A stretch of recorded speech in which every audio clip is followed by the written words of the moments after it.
The sharp click of heels against marble echoed through the bank lobby. Alicia Monroe walked in, her tailored suit immaculate, her posture radiating calm authority. The teller behind the counter glanced up, then quickly looked away. Across the room, Douglas Harper leaned against a desk, his arms crossed, his eyes narrowed as he watched her approach. Alicia stopped at the counter, sliding her ID and account details toward the teller. "I'd like to make a withdrawal," she said, her voice steady. The teller hesitated, her fingers hovering over the keyboard. She glanced toward Douglas, who pushed off the desk and strode over, his polished shoes tapping loudly.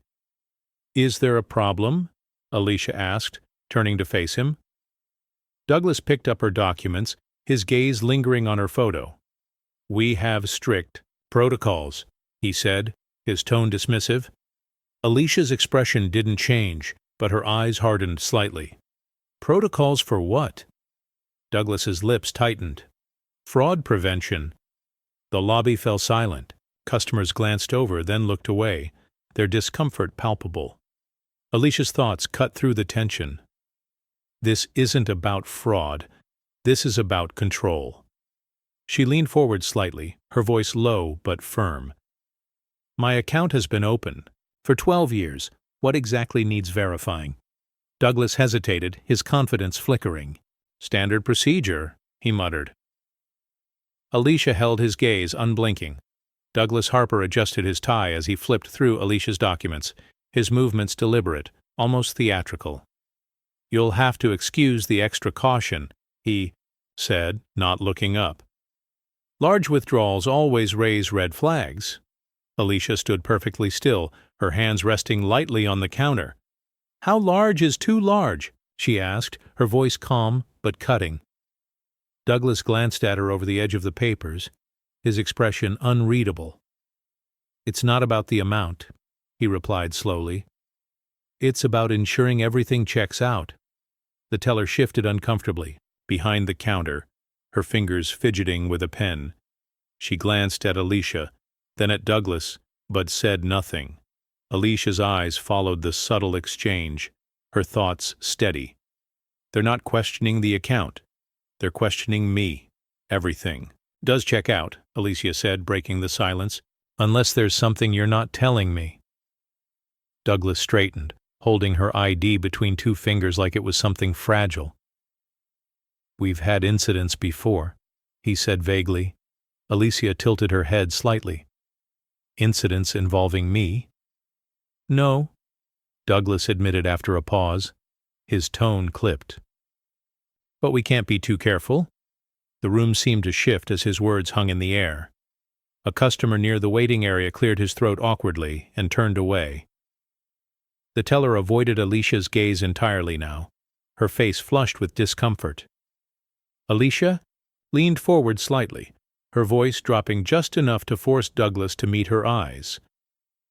"If this is about my account, then let's talk about my account," she said firmly. "But if this is about something else—" She let the sentence trail off deliberately. Douglas blinked but didn't respond immediately. His confidence flickered again, but he quickly masked it with a tight smile. "Just following protocol," he muttered. The tension in the bank lobby was almost tangible now, like a thread stretched too tight. Alicia stood calmly at the counter, her posture unwavering, but the air around her seemed to hum with unspoken words. A man seated in the waiting area glanced up from his phone, his brows furrowing as he took in the scene. His gaze lingered for a moment too long before he quickly looked away, pretending to scroll again. The teller behind the counter shifted uneasily, her fingers tapping a nervous rhythm against the desk. She avoided Alicia's eyes entirely, focusing, instead, on a spot just over her shoulder. Douglas Harper cleared his throat as he adjusted his stance, the ID still clutched in his hand. "You have to understand," he said, his tone carrying a forced patience. "We're just doing our due diligence." Alicia didn't flinch. "Your due diligence seems selective," she replied evenly. Her words landed like a stone dropped into still water, rippling through the room. A woman standing near the entrance glanced toward the counter, but quickly turned back to her companion. whispering something under her breath. Alicia's thoughts were steady. They see it. They all see it, but no one will say it. Douglas shifted again, his confidence faltering under her unwavering gaze. He handed the ID back to the teller without meeting Alicia's eyes. "Run it again," he said curtly before stepping back. Curie. Teller hesitated for a fraction of a second before taking the ID and typing into her computer. The faint clatter of keys filled the silence, but it did little to ease the weight in the room. Alicia exhaled slowly and folded her hands on the counter, waiting. The silence wasn't hers to break. It belonged to everyone else. The faint tapping of the keyboard was the only sound in the room. Alicia's calm demeanor hadn't shifted, but her eyes remained fixed on Douglas Harper, who now stood a few feet away, arms crossed tightly over his chest. The teller glanced nervously between her screen and Douglas, her hesitation growing with each passing second. Alicia noticed the way her hands trembled slightly as she handed the ID back across the counter. "There's nothing wrong with your account," the teller said softly, almost apologetically. Alicia took the ID without a word and turned her attention back to Douglas. "Then what exactly are we doing here?" she asked, her voice steady but sharp enough to cut through the tension. Douglas straightened, his jaw tightening. "As I said, we have protocols." Alicia interrupted him, her tone calm but unyielding. "Do you deny withdrawals for all your account holders without cause, or just the ones who look like me?" The question hung in the air like a thunderclap. The room seemed to freeze as every pair of eyes turned toward them, some wide with shock, others narrowing in quiet understanding. Douglas's face flushed red as he opened his mouth to respond, but found no words. His confidence cracked visibly, his carefully constructed authority unraveling under the weight of Alicia's gaze. I don't think that's fair," he stammered finally, his voice barely above a whisper. "Fair," Alicia repeated, tilting her head slightly. Her voice didn't rise. It didn't need to. "You've questioned my identity, my integrity, and my right to access my own money, all without cause." Douglas looked away, his hands fidgeting at his sides. The silence that followed was deafening, broken only by the faint hum of the air conditioning. The silence stretched unbearably, the weight of Alicia's words pressing down on the room like a storm cloud. Douglas Harper shifted uncomfortably, his gaze darting to the teller, then to the waiting area, and finally back to Alicia. He opened his mouth to speak but hesitated, the words catching in his throat. Alicia's phone vibrated softly against the counter, breaking the tension like a pinprick in a balloon. She glanced down at the screen, her expression unreadable as she read the message. "The board meeting is ready when you are." Her lips tightened slightly, a flicker of something sharp crossing her face before she tucked the phone away. Douglas cleared his throat, trying to regain control of the moment. "Perhaps we should revisit this later," he said stiffly. "I'm sure we can resolve this without further misunderstanding." Alicia turned her attention back to him, her gaze steady and unflinching. "There's no misunderstanding," she said quietly. "I understand perfectly." The teller froze mid-motion, her hand hovering over the keyboard as she looked between Alicia and Douglas. The faint hum of whispers began to ripple through the waiting area, customers leaning toward each other, murmuring words too soft to catch, but heavy with judgment. Alicia picked up her ID and account details from the counter with deliberate precision. "I'll handle this myself," she said calmly, her voice carrying an edge that silenced even the whispers. Douglas blinked, his confidence faltering completely as Alicia turned and walked away without another word. The soft click of her heels against the marble floor echoed through the lobby like a quiet declaration. The camera lingered on Douglas's face, his flushed cheeks, his trembling hands, as he watched her leave. The private meeting room was quiet, the faint hum of the air conditioning the only sound as Alicia Monroe stepped inside. Her movements were deliberate, precise, as though every step carried the weight of what was about to unfold. She placed her leather portfolio on the polished table and took her seat at the head, her posture straight, her expression calm but unyielding. Douglas Harper followed reluctantly, his confidence visibly wavering. He hesitated at the doorway for a moment before stepping inside, his shoulders stiff, his jaw tight. The silence between them was heavy, charged with unspoken truths neither dared to address outright. Alicia's gaze didn't waver as she watched him sit across from her. "I assume you know who I am," she said evenly, her voice breaking the tension like glass splintering. Douglas shifted in his chair, his hands clasping tightly together. "Of course," he replied stiffly, but there was no conviction in his tone. Alicia opened her portfolio slowly, pulling out a single sheet of paper and sliding it across the table toward him. "This is a record of every transaction from my account over the past year," she said calmly. "Would you care to point out where fraud might be suspected?" Douglas glanced at the paper but didn't touch it. His lips tightened as he replied, weakly, "I'm sure this is all just a misunderstanding." Alicia leaned back slightly in her chair, her expression unchanging. "Misunderstandings don't humiliate customers without evidence," she said sharply, her words landing like a hammer on stone. Douglas opened his mouth to respond, but faltered under her steady gaze. The silence stretched again, heavier this time, as Alicia's calm authority filled the room completely. Her thoughts were steady. This isn't about misunderstanding. It's about accountability.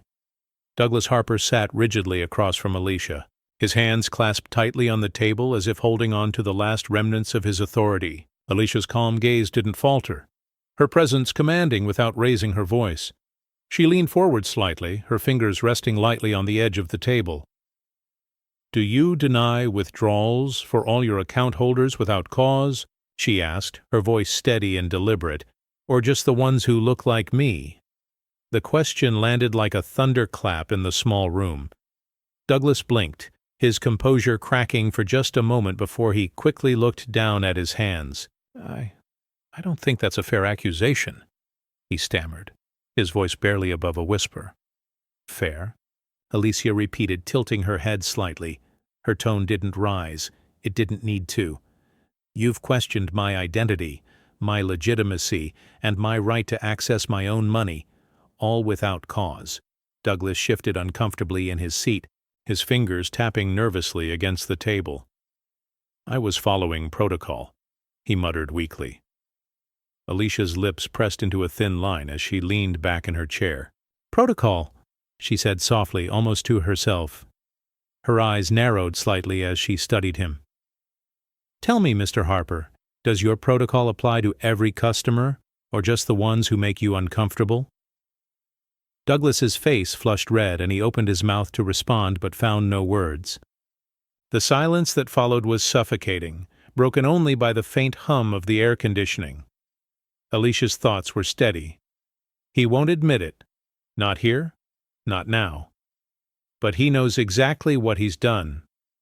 She let the silence stretch for another moment before speaking again, her voice calm but cutting. "If this is how you treat your customers, I'd hate to see how you treat your employees." Douglas looked away, his confidence crumbling further under her unrelenting gaze. The silence in the room felt heavier now, pressing down like a weight neither Alicia nor Douglas could ignore. Alicia's gaze remained steady, but her thoughts drifted, pulling her back to the moments that had shaped her resolve. Years ago, Alicia had stood in a cramped office, holding a proposal she had poured months into. The senior executives barely glanced at her before dismissing it outright. "It's not the direction we're looking for," one had said, his tone patronizing. Weeks later, the same proposal was presented by a colleague, praised as innovative and approved immediately. She remembered the quiet humiliation of being overlooked for promotions despite outperforming her peers, of having her ideas dismissed, until repeated by someone else. Each rejection had stung, but none had broken her. Instead, they had forged something stronger, a quiet determination to rise above the barriers placed in her path. Alicia's focus returned to the present as she watched Douglas squirm under her gaze. "You know," she said calmly, "I've spent my entire career proving people wrong." Douglas shifted uncomfortably, his fingers tapping nervously against the table. "I don't know what you mean," he muttered weakly. Alicia leaned forward slightly, her voice dropping just enough to force him to meet her eyes. "I mean people like you," she said evenly. "People who assume they know who I am before I've said a word." Douglas's face flushed red, and he looked away quickly, unable to hold her gaze. Her thoughts were steady.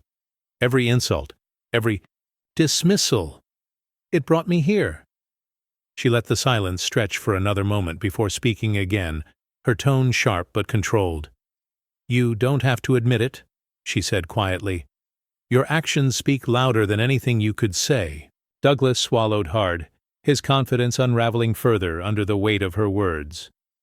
Alicia's voice softened, but the sharpness in her words remained. "You know, Mr. Harper, exclusion doesn't always look like a slammed door. Sometimes it's quieter, hidden in policies, in assumptions, in systems designed to keep people like me on the outside." Douglas glanced up briefly, his face pale, but he said nothing. His silence was louder than any defense he could muster. Alicia's thoughts drifted again, this time to the countless moments when the system had worked against her.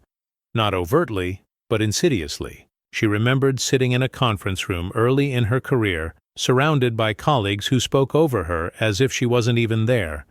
Her ideas were dismissed with polite smiles, their potential ignored until someone else repackaged them as their own. She thought of the bank policies she had fought to change as CEO, loan applications that subtly penalized minority business owners, hiring practices that favored familiarity over merit, and customer service protocols that left too much room for bias to fester unchecked.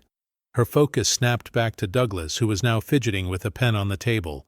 "Do you know how many times I've been told, 'It's just policy'?" she asked, her tone calm but unrelenting. Douglas hesitated before replying weakly. "Policies are there for a reason." Alicia tilted her head slightly, her gaze piercing. "Yes," she said quietly. "But whose reason? Policies don't write themselves. They're written by people with power, and too often they're designed to protect that power." Douglas looked away again, his hands tightening into fists on the table. Alicia let the silence linger before continuing. "The problem isn't just you," she said softly but firmly. "It's the system that allows people like you to operate. Unchecked!" Her words landed heavily, and Douglas's shoulders sagged slightly under their weight. He didn't respond. He couldn't. Outside the meeting room, the hallway buzzed with quiet tension. Employees gathered in small clusters, their voices hushed but charged with curiosity. The frosted glass of the door offered no view inside, but the faint sound of Alicia's calm voice carried through the cracks, followed by long stretches of silence that felt heavier than words. "She's the CEO?" one employee whispered, her tone laced with disbelief. She glanced toward the door, then quickly looked away as if even staring too long might draw attention. Another employee leaned closer, his voice barely audible. "I thought she was just a customer." "She's not just anything. Someone," else replied sharply, their tone cutting through the murmurs. The group fell silent for a moment, their gazes shifting to Douglas's office down the hall. The door was ajar, revealing a pristine desk adorned with framed certificates and photos of Douglas shaking hands with executives. One assistant hesitated before stepping inside and quietly removing a framed photo from the wall. The sound of the glass scraping against the hook was subtle but final. Back in the hallway, the whispers resumed, growing louder as unease spread among the staff. "Do you think he'll lose his job?" one asked nervously. "Depends," another replied. "If she's really who they say she is, maybe it won't stop at him." The tension thickened as a manager walked briskly past them, her eyes fixed forward as though ignoring the whispers might make them disappear.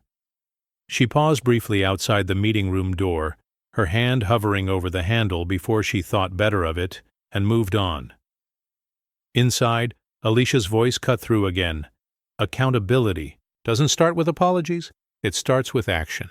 The employees exchanged glances, their whispers fading into silence as they realized something was shifting, not just in that room but in their entire world.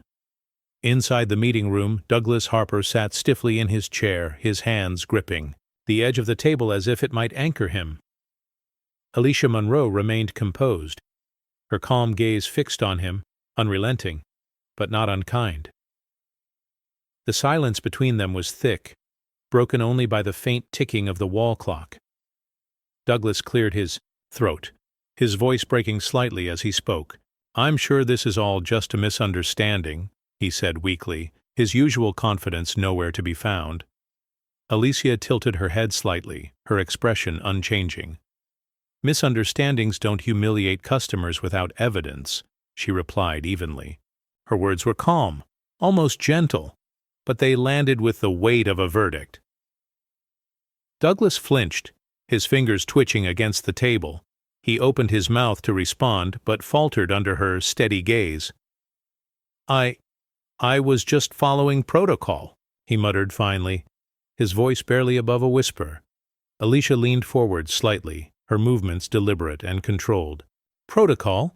she repeated softly, letting the word hang in the air for a moment before continuing. "Tell me, Mr. Harper, what part of your protocol allows you to question someone's identity without cause, to deny them access to what is rightfully theirs?" Douglas looked away, his jaw tightening as he struggled to find an answer. Alicia's voice softened further, but the sharpness in her tone remained. "You didn't just question my account. You questioned my legitimacy, my worth." She paused, letting her words sink in before adding quietly, "And you did it because you could." The room fell silent again, the weight of her words pressing down on them both. Douglas's shoulders sagged slightly under the pressure, his once proud posture now slumped with defeat. Alicia leaned back in her chair, her expression calm but resolute. "Misunderstandings don't look like this," she said finally, "but accountability does." The meeting room door creaked open slightly, and an assistant stepped inside hesitantly. She didn't speak, her movements quiet as she placed a folder on the table and quickly retreated. Douglas Harper barely acknowledged her presence, his focus fixed on the polished surface of the table in front of him. Alicia Monroe sat across from him, her posture steady, her gaze unwavering. The silence between them stretched long and heavy, punctuated only by the faint murmur of voices outside the room. Douglas shifted in his chair, his hands fidgeting with the edges of his jacket. "I've been with this bank for over 20 years, he muttered finally, his voice low and strained. "I've always done what's best for the branch." Alicia's expression didn't change. "Best for the branch," she repeated softly, her tone carrying no judgment, just quiet observation. "And what about what's best for your customers?" Douglas looked up briefly, his eyes meeting hers for the first time since she had entered the room. He opened his mouth to respond, but faltered, his words catching in his throat. Outside the room, employees gathered near Douglas's office, their whispers growing louder with every passing minute. One assistant quietly removed another framed photo from the wall, a picture of Douglas shaking hands with a senior executive, and placed it face down on a desk. The shift was subtle but undeniable. The loyalty that had once surrounded Douglas was unraveling thread by thread, replaced by quiet judgment and hesitant distance. Alicia leaned forward slightly, her voice calm but deliberate as she spoke again. "Accountability doesn't start with loyalty. It starts with truth." Douglas swallowed hard, his confidence crumbling further under her words. The silence that followed wasn't just uncomfortable, it was transformative. The meeting room was still, the air heavy with tension. Alicia Monroe remained composed, her hands resting lightly on the table as she watched Douglas Harper struggle to maintain his crumbling facade. Her voice had been calm throughout, but her words had carried the weight of undeniable truth. Outside the room, Alicia's assistant sat quietly in the hallway, her phone angled discreetly toward the frosted glass. "Dour." The faint sound of Alicia's voice filtered through, sharp and deliberate. "Misunderstandings don't humiliate. Protocol doesn't excuse prejudice." The assistant pressed record, capturing every word, every pause, every flicker of discomfort that crossed Douglas's face. Inside, Douglas shifted uncomfortably in his chair, his hands gripping the arms tightly. "I've always followed procedure," he muttered weakly, his voice trembling. Alicia leaned forward slightly, her gaze piercing. "Procedure doesn't question someone's legitimacy without cause," she replied evenly. "It doesn't deny them access to what's rightfully theirs because of assumptions." Douglas opened his mouth to respond but faltered under her unrelenting gaze. The silence stretched again, heavier this time, as Alicia's calm authority filled the room completely. Outside, the assistant stopped recording and glanced at her screen. The video was just over 2 minutes long, short enough to hold attention but powerful enough to spark outrage. She tapped the upload button and watched as the clip began circulating online almost instantly. Within minutes, notifications flooded in. Comments, shares, likes. The caption read, "CEO versus manager. Accountability wins." The video spread like wildfire, reaching thousands within hours. Comments poured in. "This happened to me last week." "Fire him. We need more leaders like her." By evening, the hashtag #BankingWhileBlack was trending nationwide, amplifying voices that had been silenced for far too long. Inside the room, Alicia stood slowly and gathered her portfolio. Her work here wasn't finished, but it had begun. The viral clip of Alicia Monroe confronting Douglas Harper spread faster than anyone could have imagined. Within hours, social media was flooded with comments, shares, and personal stories from people who had experienced the same quiet humiliation in corporate spaces. A Black entrepreneur posted a video holding up a denied loan application. "They said I was a risk," she said, her voice trembling with emotion. "My business has doubled every year, but they still didn't trust me." Another woman shared a photo of herself sitting outside a bank branch with tears in her eyes. The caption read, "Told my braids were unprofessional during a meeting. My work ethic wasn't." The hashtag #BankingWhileBlack gained momentum, becoming a rallying cry for thousands of voices that had been silenced for far too long. Each post carried the weight of years of exclusion, assumptions, and systemic bias. A man denied access to his own savings because his ID didn't look right. A woman told her credit score wasn't high enough despite exceeding all requirements. A student was rejected for a scholarship loan because minorities don't usually qualify. Alicia scrolled through the posts late into the night, her phone glowing softly in the darkness of her study. Each story felt like an echo of her own experience. The quiet indignities, the unspoken barriers, the moments that had shaped her resolve. Her thoughts were steady.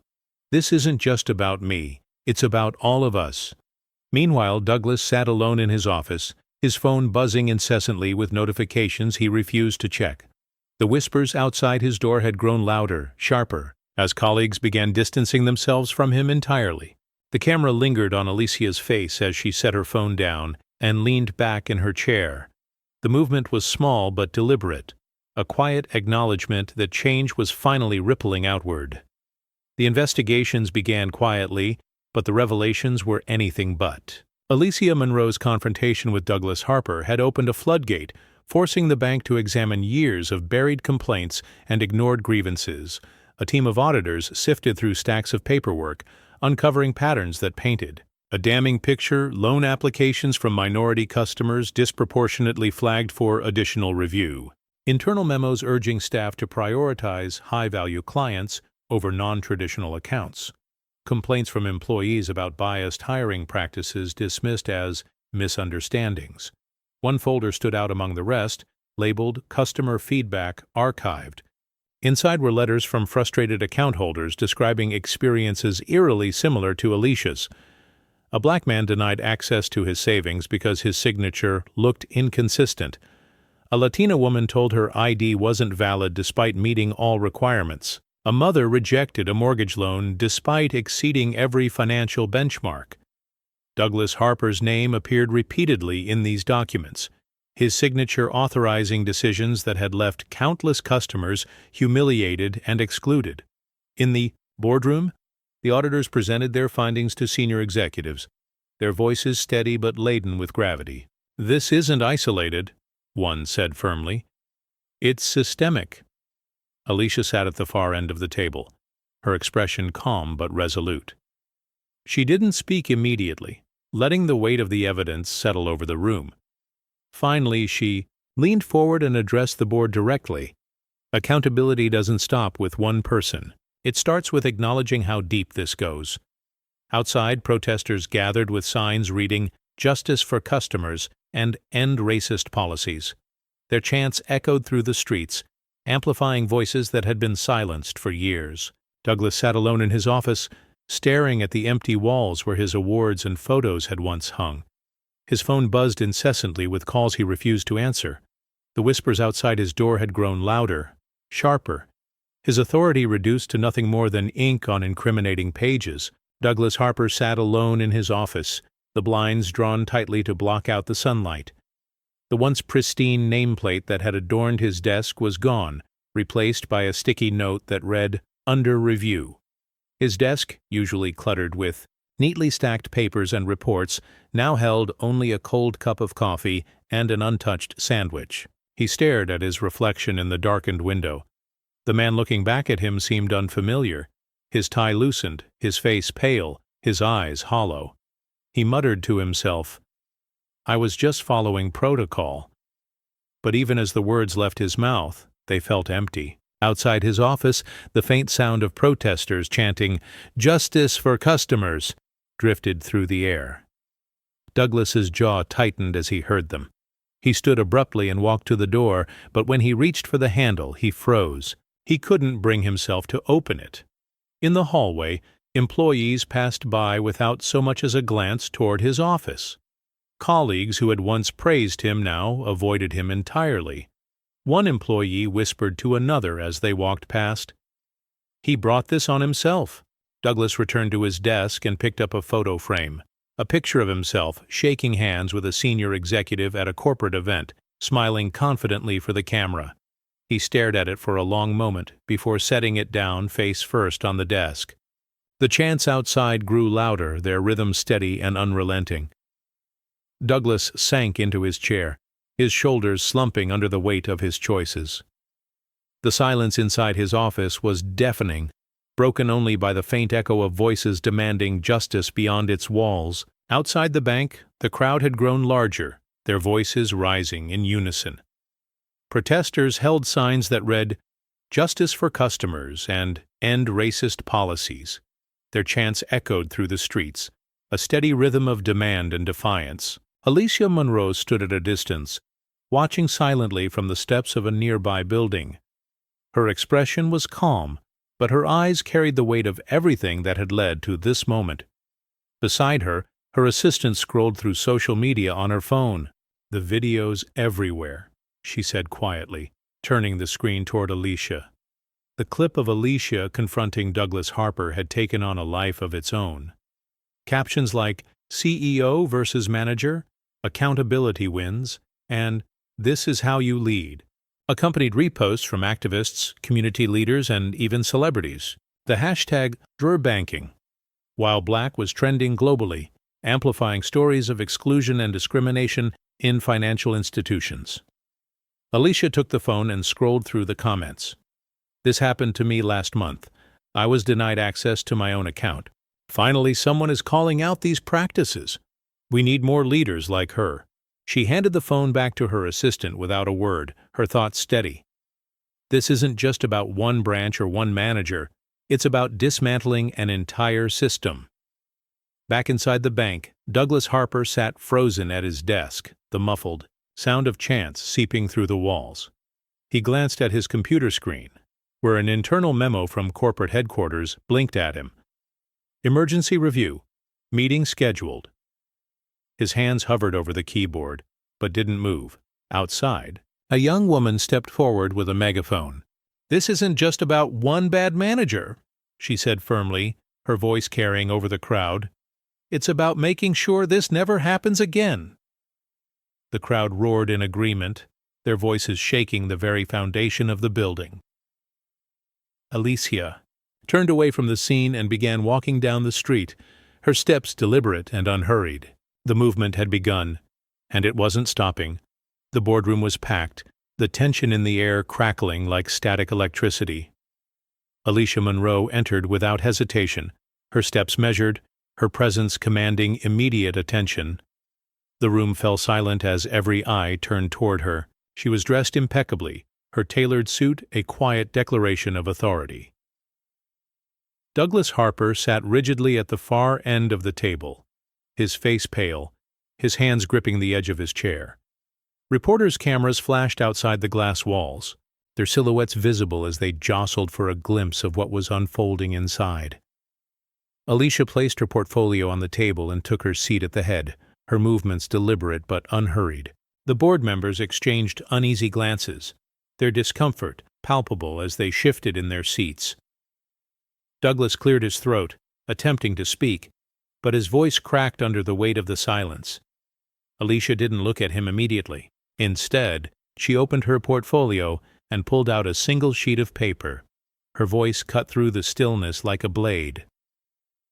"Before we begin," she said calmly, "let's be clear about why we're here." Douglas flinched slightly, his trembling hands betraying him as he tried to maintain composure. Alicia finally turned her gaze toward him, her eyes steady and unyielding. "This isn't about one manager," she continued, her tone sharp but restrained. "It's about a system that allows people like him to operate unchecked." The room seemed to hold its breath as Douglas sank further into his chair, his confidence unraveling with every word she spoke. The silence that followed was deafening, heavy with judgment and anticipation. Alicia's voice didn't rise, but its weight filled the room. "This isn't about one incident," she said, her tone calm but cutting. "This is about a system built to protect power at the expense of accountability." Douglas Harper shifted uncomfortably in his chair, his hands clasped tightly in his lap. The polished surface of the table reflected his pale face, his confidence cracking under the steady force of Alicia's words. One of the board members cleared her throat, her voice hesitant. "Ms. Monroe, surely we can agree that this situation is regrettable, but perhaps it's an isolated case." Alicia turned her gaze toward the woman, her expression unchanging. "Isolated," she repeated softly.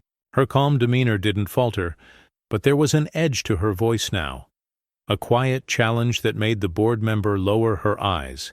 She leaned forward slightly, her hands resting on the table. "Let me be clear," Alicia continued, her tone deliberate. "This isn't just about Douglas Harper's actions. It's about a culture that allowed those actions to go unchecked for years." Douglas flinched at the mention of his name, his shoulders sagging visibly. He opened his mouth to speak, but faltered under Alicia's unrelenting gaze. "I've spent my career dismantling barriers like this," Alicia said firmly, addressing the entire room now. "And I won't stop because it makes people uncomfortable." The silence that followed was heavy, broken only by the faint sound of reporters outside pressing their cameras against the glass. Douglas's hands trembled slightly as he gripped the table harder, his authority slipping further with every word. She spoke. Alicia leaned back in her chair, her calm presence dominating the space without effort. The tension in the boardroom thickened as investigators entered, carrying folders stamped "Confidential." The faint sound of shuffling papers filled the silence as they placed the documents on the table, their expressions grim. Alicia Monroe remained composed, her gaze steady as she watched the board members exchange uneasy glances. One investigator cleared his throat and began speaking.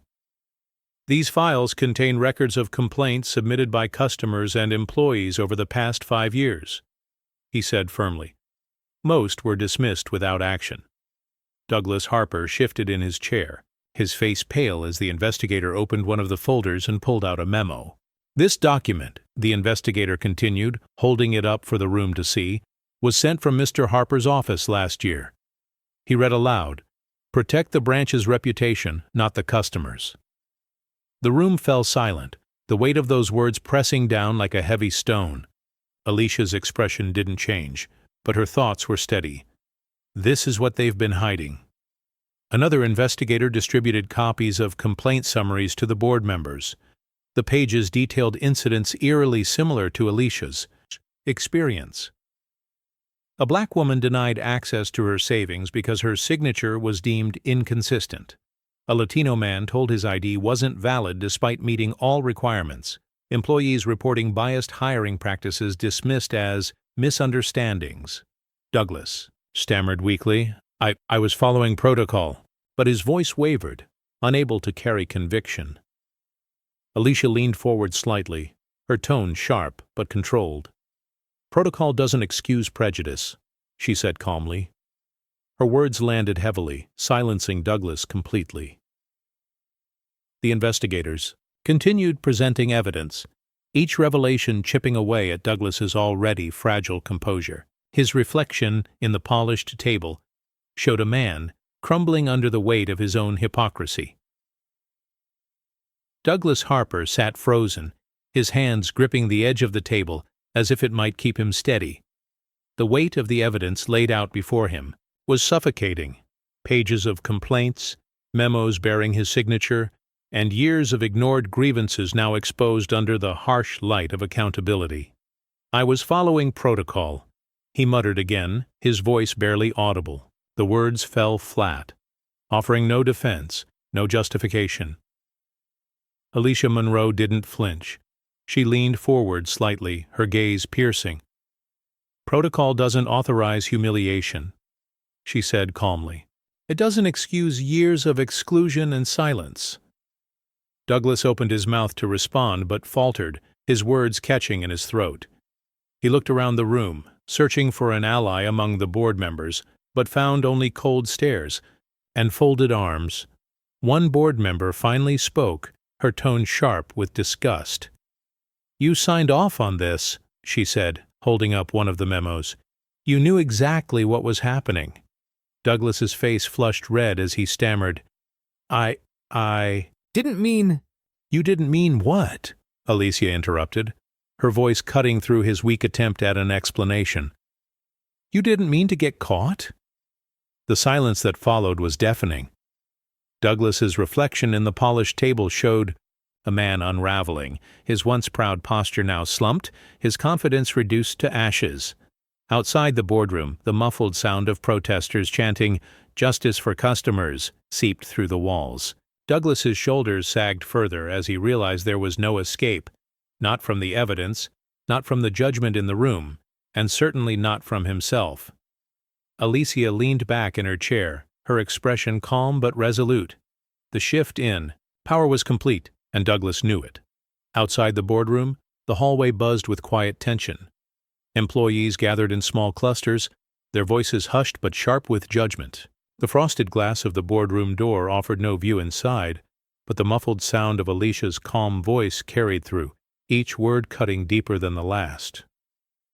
She's dismantling him, one employee whispered, her tone a mix of awe and unease. Another nodded, glancing toward Douglas Harper's office down the hall. He's finished, he murmured. There's no coming back from this. Inside Douglas's office, the signs of his unraveling were already visible.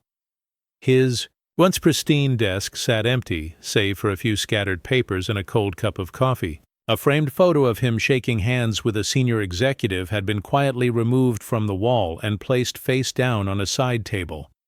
An assistant hesitated near the door before stepping inside to gather a few more items. She moved quickly, almost furtively, as though afraid to linger too long in a space that now felt tainted. Back in the hallway, the whispers grew louder as more employees joined the clusters. "Did you see the memo?" one asked, her voice low but incredulous. "He signed off on everything." "I always thought he was untouchable," another replied, shaking his head. "Guess not." The sound of protesters chanting, "Justice for customers." Outside the building filtered through the windows, their voices growing louder with every passing moment. The employees exchanged uneasy glances, their loyalty to Douglas unraveling thread by thread. One manager walked briskly past the gathering, her eyes fixed forward as though ignoring the whispers might make them disappear. But even she couldn't deny what was happening. The power Douglas once held was slipping away, replaced by quiet judgment and growing distance.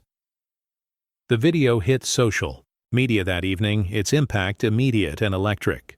Alicia Monroe's calm confrontation with Douglas Harper had been captured in full by her assistant, every word sharp and deliberate, every silence heavier than the last.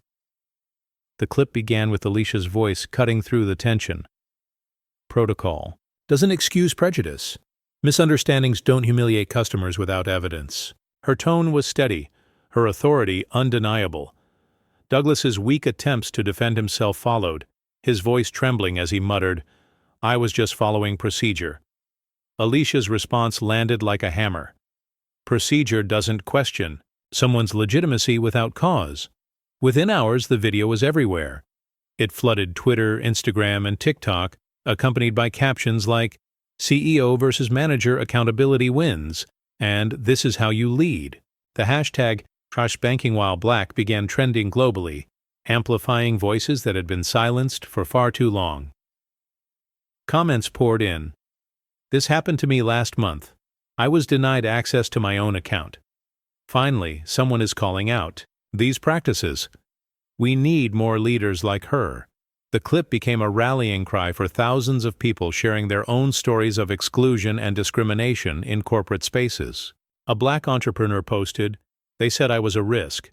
My business has doubled every year." Another shared, "Told my braids were unprofessional during a meeting. My work ethic wasn't." Inside the bank, Douglas Harper sat frozen at his desk, staring at his phone as notifications flooded in. The whispers outside his office had grown louder, sharper, as colleagues began distancing themselves entirely. Outside the building, protesters held signs reading, "Justice for customers" and "End racist policies," their chants shaking, the very foundation of the institution. The video of Alicia Monroe's confrontation with Douglas Harper didn't just spark outrage. It opened floodgates. Across social media, people began sharing their own stories, each one an echo of the systemic injustice Alicia had exposed. A Black entrepreneur posted a video holding up a denied loan application. "They said I was a risk," she said, her voice trembling with emotion. "My business has doubled every year, but they still didn't trust me." Another post showed a young woman sitting outside a bank branch, tears streaking her face. The caption read, "Told my braids were unprofessional during a meeting. My work ethic wasn't." The hashtag #JustBankingWhileBlack surged, amplifying voices that had long been ignored. A man denied access to his savings because his ID didn't look right. A woman told her credit score wasn't high enough despite exceeding all requirements. Student was rejected for a scholarship loan because minorities don't usually qualify. Each story carried the weight of quiet humiliation, the kind that had been endured in silence for far too long. Inside her office, Alicia scrolled through the posts late into the night, her phone glowing softly in the dim light. Each story felt personal, like fragments of her own journey reflected back at her. Her thoughts were steady. This isn't just about one branch or one manager, it's about dismantling an entire system. Meanwhile, Douglas Harper sat alone in his office, his phone buzzing incessantly with notifications he refused to check. The whispers outside his door had grown sharper, more pointed, a collective judgment he could no longer escape. Outside the bank, protesters held signs that read, "Justice for customers" and "We will be heard," their chants growing louder with every passing hour. The bank's official statement was released the next morning, a carefully worded press release designed to contain the growing outrage. The headline read, "We regret any misunderstandings." Inside her office, Alicia Monroe read the statement slowly, her lips tightening with every line. The words were hollow, devoid of accountability. "We are committed to ensuring all customers feel valued. We will review our policies to prevent future incidents." Her thoughts were steady. Regret isn't enough. Change requires more than empty promises. Outside the bank's headquarters, protesters gathered in larger numbers, their signs bold and unrelenting. Regret isn't enough. End racist policies. Copies of the press release were burned in front of the building, the ashes scattering across the pavement like a silent rejection of the institution's weak attempt at reconciliation. A reporter approached one protester, holding a sign that read, "Justice for Customers." "What do you want from the bank?" she asked. The protester didn't hesitate. "We want accountability," she said firmly. "Not excuses, no regret. Action." Inside, Douglas Harper sat at his desk, staring at the press release on his computer screen. The words blurred as his mind raced. Misunderstandings.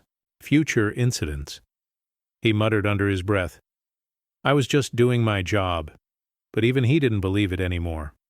Meanwhile, Alicia drafted her own response, a series of equity policies designed to dismantle the very system that had allowed people like Douglas to operate unchecked. Her pen moved steadily across the page, her resolve hardening with every stroke. Outside her office window, the chants of protesters echoed through the streets, their voices carrying a message far louder than any press release could ever deliver. Douglas Harper sat in his car, parked in the farthest corner of the bank's lot. The midday sun streamed through the windshield, but the warmth did nothing to ease the cold knot of shame tightening in his chest. His lunch sat untouched on the passenger seat, a sandwich wrapped neatly in paper, now forgotten. He glanced at his reflection in the rearview mirror. The man staring back at him looked unfamiliar. His tie loosened, his eyes hollow, his once proud posture now slumped with defeat. "I was just doing my job," he muttered under his breath, but the words sounded hollow even to him. On the dashboard lay a crumpled resignation letter, unsigned. Douglas had written it the night before, his hands shaking as he typed each word. He picked it up now, smoothing out the creases with trembling fingers. His name at the bottom stared back at him, waiting for a signature he wasn't ready to give. Outside, employees passed by without acknowledging him. Some glanced toward his car but quickly looked away, their expressions unreadable. The whispers in the hallway had grown louder over the past few days, their judgment sharp and unrelenting. Douglas's phone buzzed on the console, another notification he refused to check. He knew what it would say. Another article about Alicia Monroe's confrontation, another comment demanding accountability, another reminder that his name had become synonymous with failure. He exhaled shakily and looked back at the resignation letter. His hand hovered over it for a moment before he dropped it back onto the seat. The camera lingered on his reflection in the mirror, a shadow of his former self, before panning to the empty parking lot around him, silent and still. The bank's marquee glowed brightly in the early morning light, its bold, new message impossible to ignore. Committed to equity for all. The words stood out against the backdrop of the building, a quiet declaration of change, or at least the promise of it. Alicia Monroe stood beneath the sign, her posture steady, her gaze fixed on the crowd beginning to disperse. The protesters who had gathered for days were finally leaving, their signs lowered but their resolve unbroken. Some exchanged quiet smiles as they walked away, others lingered for a moment longer to take pictures of the marquee before moving. Alicia's assistant approached her, holding out a phone. "It's trending again," she said softly. Alicia glanced at the screen where posts about the bank's new initiative were flooding social media. Some praised the change, others demanded more. One comment stood out, "Words are easy, action is harder." Alicia handed the phone back without a word, her thoughts steady. This isn't an ending, it's a beginning. Inside the bank, Douglas Harper's office sat empty. His resignation letter now lay signed and folded neatly on his desk, waiting to be collected. The walls were bare, stripped of awards and photos that once symbolized his authority. His nameplate had been removed from the door, leaving behind only faint marks where it had been mounted. The camera shifted back to Alicia as she turned away from the marquee and began walking down the street. Her steps were deliberate, unhurried, as though each one carried the weight of everything that had led to this moment. This is just the beginning. The final shot lingered on the glowing marquee before fading to black. a symbol of change that refused to dim. The golden glow of the evening sun spilled across the entrance of Alicia Monroe's newly opened venue, casting warm light on the words etched above the door, "Sinclair's table, where all belong, where." Alicia stood at the threshold, her posture steady, her expression calm but inviting. Guests began to arrive, their steps hesitant as they approached. Community leaders, activists, students, and families all walked through the doors with quiet curiosity. Some exchanged polite nods with Alicia as they entered, others offered small smiles that hinted at hope. Inside, the space felt alive with purpose. The once sterile hall had been transformed into something welcoming. Round tables replaced rigid rows, soft music played in the background, and walls once bare now displayed artwork from local youth. Alicia greeted each guest with a simple nod, or a warm welcome. Her presence wasn't commanding. It didn't need to be. She stood as a steady figure at the heart of a space that had once been excluded, but now embraced. A young woman in a green scarf paused at the entrance, gripping her bag tightly. She glanced at Alicia and whispered, "I've never felt welcome in places like this before." Alicia's reply was calm but firm. "You're welcome here now." The woman nodded slowly and stepped inside, her movements tentative but deliberate. As more guests arrived, Alicia watched them settle into conversations that started quietly but grew louder with shared stories and laughter. The venue wasn't just a building tonight. It was a haven for voices that had been silenced for far too long. Alicia adjusted her stance slightly and glanced up at the glowing sign above the door one more time. Her thoughts were steady. This is what progress looks like. The room hummed with quiet energy, chairs scraping softly as small groups began to form. The air carried a mix of hesitation and courage, the kind that comes from speaking truths long buried. Alicia Monroe stood near the back, her arms loosely crossed, observing as stories began to unfold. At one table, a young entrepreneur sat with her hands clasped tightly in her lap. Her voice wavered as she spoke. "I applied for a loan last year," she began, glancing nervously at the others around her. "My credit was perfect, my business plan solid, but they denied me anyway. They didn't even try to hide why." A man across from her leaned forward slightly, his tone steady but laced with understanding. "We've all been there," he said, simply, his words drawing nods of agreement from others at the table. Another voice joined in, a teacher who had been listening quietly until now. "I tried to advocate for more inclusive hiring practices at my school," she admitted softly. "They told me it wasn't necessary." Her laugh was bitter, but her eyes were heavy with regret. Alicia's gaze shifted to another group, where an older woman shared her story. "They said my son had behavioral issues," she said softly, her voice trembling slightly. "He was 6 years old." The room seemed to pause as the weight of her words settled over them. Alicia's thoughts were steady. This isn't just about one story, it's about all of them. The conversations grew louder now, barriers dissolving as strangers found connection through shared pain and resilience. Laughter broke through in some circles, while others exchanged solemn nods of solidarity. Alicia adjusted her stance slightly and glanced around the venue once more. The stories weren't just healing, they were building something stronger. Alicia stood near the refreshments table, her hands loosely clasped in front of her. The hum of conversations filled the room, but her focus remained on the people around her, the hesitant smiles, the quiet exchanges, and the stories that carried years of pain and hope. From across the room, a teenager approached slowly, his steps uncertain. He couldn't have been older than 15, his oversized hoodie hanging awkwardly off his shoulders. His hands fidgeted nervously as he stopped a few feet away from Alicia. "Thank you," he said softly, his voice barely above a whisper. Alicia tilted her head slightly, her expression calm but curious. "For what?" The boy glanced down at the floor, his shoulders hunching slightly. "For showing us what's possible," he replied, his words trembling with emotion. Alicia's gaze softened as she watched him struggle to find the right words. She didn't rush to respond, letting the moment settle between them. Finally she spoke, her tone steady but firm. "It's not just about me. It's about all of us." The boy nodded slowly, his eyes lifting to meet hers for the first time. A faint smile crossed his face as his posture straightened slightly. "It feels different here," he said quietly. "It is," Alicia replied simply. The boy lingered for a moment longer before stepping back into the crowd, his movements lighter than before. Alicia watched him go, her thoughts steady.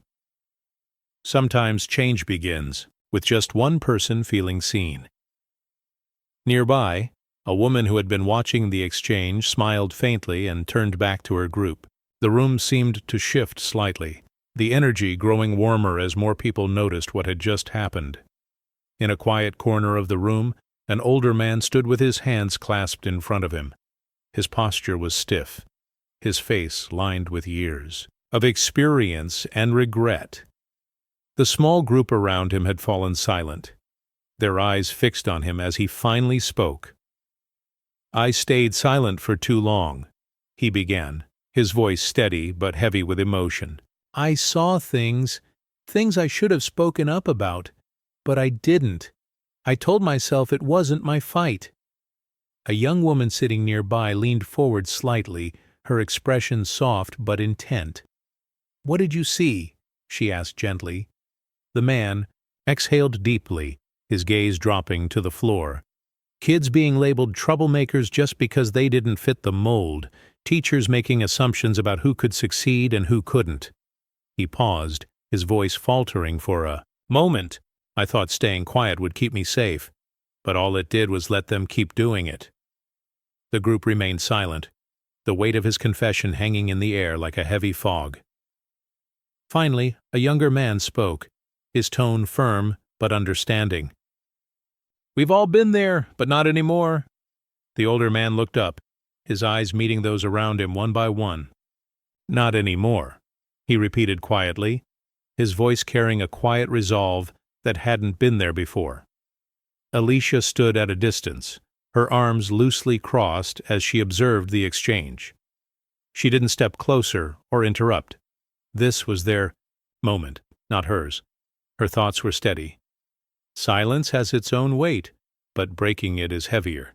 The murmurs that followed weren't just agreement, they were commitment. The silence that had once filled this space was gone now, replaced by voices that refused to stay quiet. The room buzzed softly with conversation, but near the entrance, a young girl clung tightly to her mother's hand. Her wide eyes darted around the space, taking in the groups of people talking, the warmth of the atmosphere, and the glowing sign above the door that read, "Sinclair's Table, where all belong."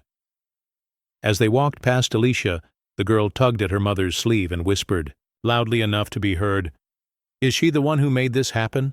Her mother glanced at Alicia briefly before nodding. "Yes," she replied softly. The girl stopped walking and stared at Alicia, her small face filled with awe. She smiled shyly but quickly ducked behind her mother's leg, peeking out cautiously. Alicia crouched slightly to meet the girl's gaze, her voice gentle but steady. "What's your name?" The girl hesitated for a moment before replying quietly, "Emma." "Well, Emma," Alicia said with a faint smile, "this place belongs to everyone, including you." Emma's face lit up as she stepped out from behind her mother's leg. "Really?" she asked, her voice filled with disbelief and excitement. Imani nodded. "Really?" Emma glanced up at her mother, who smiled warmly and placed a hand on her shoulder. "Thank you," the woman said softly to Alicia. Alicia straightened and returned the smile briefly before watching them walk further into the room. Her thoughts were steady. It's not just about reclaiming spaces. It's about showing the next generation they belong. Emma glanced back at Alicia once more before disappearing into the crowd, her small smile lingering long after she was gone. The room had settled into a quiet rhythm, the hum of earlier conversations blending with the soft clinking of glasses and chairs being adjusted. Alicia stood near the back, her gaze steady as she watched the groups around her. The energy was warm but reflective, each voice carrying stories of resilience and hope. A man approached hesitantly, his steps slow and deliberate. Alicia recognized him immediately. He had been at a previous event, one where he had ignored her, entirely despite her attempts to engage. His posture was stiff, his hands fidgeting nervously at his sides. He stopped a few feet away, his eyes darting between Alicia and the floor. He didn't speak, but the weight of unspoken words hung between them like a fragile thread. Alicia remained still, her expression calm but unreadable. She didn't offer him an easy way out, letting the silence stretch just long enough for him to feel its weight. Finally, he gave a small nod, a gesture so subtle it could have been missed by anyone else. It wasn't avoidance, it was acknowledgement, a quiet apology that carried years of complicity and regret. Alicia inclined her head slightly in return, her gaze steady but not unkind. She didn't need words to understand what he was trying to say. The man turned and walked away quickly, disappearing into the crowd without another glance. Alicia's thoughts were clear. Sometimes silence speaks louder than words. She shifted, her attention back to the room, her resolve unshaken. The moment wasn't dramatic. It didn't need to be. Late that night, the venue was quiet again, the hum of earlier conversations replaced by stillness. Alicia sat alone at one of the empty tables, her phone resting in her hands. The glow from the screen illuminated her face as she scrolled through messages, each one carrying a different tone, but the same underlying truth. You gave us courage. Thank you for standing up when so many of us couldn't. This isn't just your fight. It's ours too. Some messages were short, raw with emotion. I've been there. Others were longer, recounting stories of exclusion, humiliation, and quiet resilience. Alicia paused on one message from a student she didn't. No, I was suspended for speaking my truth. Watching you tonight made me realize I don't have to stay silent anymore. Her chest tightened slightly as she read it again. She set the phone down briefly and leaned back in her chair, her gaze drifting toward the glowing sign above the door, Sinclair's table, where all belong. Nearby, her assistant entered quietly and placed a folder on the table marked Next Steps. She didn't speak immediately, letting Alicia's reflection linger in the glass. They'll remember tonight, her assistant said finally, her voice calm but deliberate. Alicia glanced at her and nodded faintly. Do you think it's enough? She asked softly. Her assistant replied with conviction. It's a start. Alicia picked up her phone again, scrolling through more messages. Her thoughts were steady. It's not about being a voice for others, it's about helping them find their own. The room remained silent except for the faint buzz of notifications, a reminder that this was only the beginning. The city skyline stretched out before Alicia Monroe, its lights flickering softly against the dark night. She stood by the venue's large glass window, her reflection merging with the view outside. The streets below were quiet now, the earlier hum of activity replaced by stillness. Her gaze shifted to the glowing sign above the entrance, Sinclair's table, where all belong. The letters shone brightly, a quiet declaration of everything they had worked for. Alicia's thoughts drifted back to the evening. The hesitant smiles of guests as they entered, the stories shared in small groups, the moments of connection that had filled the space. Each moment felt small in isolation, but together they were monumental. Behind her, her assistant entered quietly, holding a folder marked Next Steps. She didn't speak immediately, letting Alicia's reflection linger in the glass. Theoli, remember tonight, her assistant said finally, her voice calm but deliberate. Alicia turned slightly to face her assistant. Do you think it's enough? She asked softly. Her assistant's reply was steady. It's never enough, but it's a start. Alicia nodded faintly and turned back toward the window. Her thoughts were steady. Change doesn't happen all at once. It happens piece by piece. The camera lingered on their silhouettes against the skyline before pulling back slowly, revealing the city beginning to shift under their unflinching gaze. The glowing sign remained visible even as the scene faded into darkness, a beacon of hope that refused to dim. The night had grown still, the hum of the city fading into quiet. Alicia Monroe stepped out of the venue, the cool air brushing against her skin as she paused at the entrance. The glowing sign above the door caught her eye. Sinclair's table, where all belong. She turned slightly, her gaze lingering on the sign. It wasn't just a name, it was a promise, one etched into every moment that had unfolded inside those walls tonight. Her thoughts drifted to the faces she had seen, the young boy who had thanked her, the older man who had broken his silence, the woman who had finally felt welcome in a space that once excluded her. Each interaction felt small but carried years of struggle and triumph. Alicia adjusted her coat and glanced back at the venue one last time. The lights inside were dim now, but she could still feel the warmth of everything that had happened there.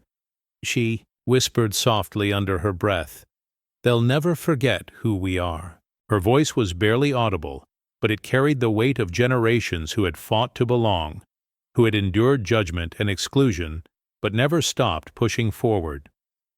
Alicia stepped away from the entrance and walked toward the street, her movements steady and deliberate. The camera lingered on her silhouette as she disappeared into the night, leaving only the glowing sign behind, a beacon of change that refused to fade. The morning sun bathed the venue in soft, golden light, its warmth spilling across the sign that read, "Sinclair's Table, where all belong." The streets outside were alive with quiet activity, residents walking freely into the space without hesitation, children laughing as they chased each other near its steps, neighbors exchanging warm smiles as they passed by. Inside, the lobby was filled with life. A group of community leaders sat in a circle, their voices low but purposeful as they discussed plans for future events. Nearby, a young artist hung her work on the walls, her hands trembling slightly with excitement. Alicia Monroe stood near the center of the room, watching it all unfold. She didn't speak or interrupt. She simply observed, her calm presence a steady anchor in the midst of change. Her thoughts drifted to everything that had led to this moment. The humiliation she had endured, the silence she had refused to accept, and the quiet resolve that had carried her through it all. She turned slightly as a man entered with his family. He paused briefly to look around the space before meeting Alicia's gaze. "Thank you," he said simply. Alicia nodded faintly, her expression calm but resolute. "Welcome," she replied softly. The camera shifted to capture a montage of quiet moments. A child drawing on a piece of paper while sitting cross-legged on the floor. An elderly woman laughing softly as she shared a story with new friends. A group of teenagers brainstorming ideas for their first community project. This isn't just about me. It's about all of us. The final shot lingered on the glowing sign above the venue, a legacy reclaimed not just for Alicia, but for everyone who had ever been made to feel like they didn't belong.